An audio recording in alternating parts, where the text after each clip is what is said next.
Recuperem ara una activitat de divendres. Musaranya, una formació de joves músics de la comarca que treballen sons tan contundents com el metal o el hardcore, presentaven a La Moderna el seu primer treball discogràfic titulat Fins quan? Els Musaranya, una formació jove de músics vilafranquins, actuaven aquest divendres a la sala La Moderna per presentar el seu primer treball discogràfic, Fins quan? La formació treballa metal de hardcore, on prenen gran importància les lletres contundents i on la música es barreja amb el compromís social.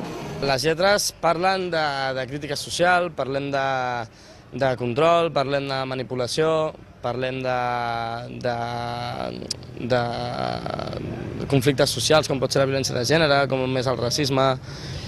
I bé, és el que fem i ho amanim amb una mica de música que és força contundent. 4 músics formen aquest grup creat l'any 2004 i que després d'un any de treball ja han vist el resultat en un disc creat en base a composicions pròpies. En el concert de presentació d'aquest disc van estar acompanyats pel grup Mai, una formació que també treballa al hardcore i que ja té un recorregut a nivell nacional, havent actuat en festivals com el Festimat.